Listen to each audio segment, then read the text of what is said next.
Okay guys, so we're back in the shop today, and today we are going to do the water hose, which has been rubbing on the body. I did the engine mounts yesterday, and yeah, I'm going to do the water hose today and see how we get on. Got all the parts in the bag over there. I'll go through those with you in a minute, but first of all, got to take the airbox off, serpentine belt off, just in order to get to the housing which needs to be changed. These are the parts I need. This is the water hose, which they changed to a quick connector fitting later on after production. I think it might have been during production or after production ended for the Generation 2 996, but because of that change in connector, they changed the housing as well. So you have to replace the housing. That's about £20. This is 30 odd pounds, and then the gasket which goes with it, which is about £7. So those are the parts, and some distilled water for the change. Okay, so airbox is out, and I just need to make a note of how that serpentine belt goes around the engine, because I want to put it back correctly afterwards.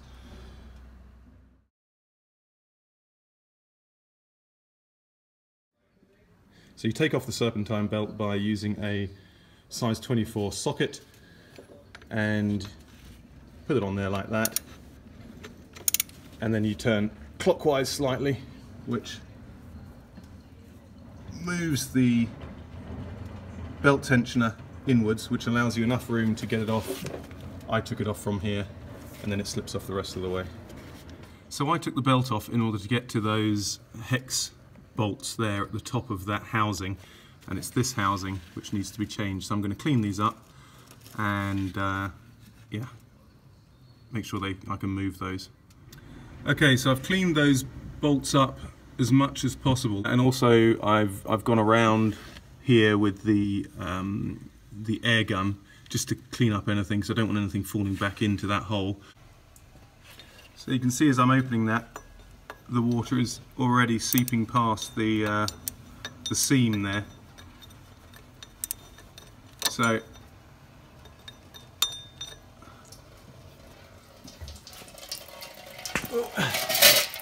I'm just going to let it out slowly first. So I've just moved that clip back just to try and get the water out a bit quicker, and I'll pull that off now, and I dare say a whole bunch of water is going to come pouring out the bottom. So I've cleaned up that housing. I used a bit of emery paper, and then I cleaned the threads out with the air gun. It's very important that you get those, that they're absolutely empty, because if you leave water in there and you try and torque up the two bolts there, it could possibly cause damage to the housing, could split it, because as we know, water doesn't compress. This gasket goes in dry with no sealant, and usefully it only goes in one way. So that is the way it goes in, with the ridge, if you like. It's got a lip or a ridge on it on one side that faces down. And the Torx, by the way, the Torx sizes for those two bolts, not the Torx settings, but the Torx bit, the hex bit is T30. So this is the new water hose and the new housing. So the housing is this part number here, and the hose is this part number here. As I said, it also comes with a new gasket, and the gasket is that part number there. And you can see the difference between the two. There is a bayonet fitting or a quick connector on one side of the old one, and one of these clamps on the other, and that goes onto the old housing which looks like that. And the new housing is much larger in diameter, as you can see, and has the quick fitting on there, and obviously the corresponding part on that hose. Okay, so I've got the housing in. I've torqued those nuts up. The thing is, I don't know the torque wrench setting for that. I'll have to find that, and if I do find it, I'm going to check them and then I'll put it on the screen.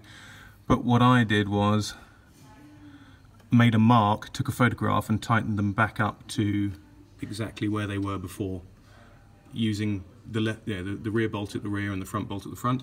I'm going to put this in now. I've put a little bit of grease on either end of those fittings, and I've put the clip back on there. I don't know if you can see it. Put it back on there, and I'm just going to make sure that that clicks. There should be a clack clack sound when it goes in.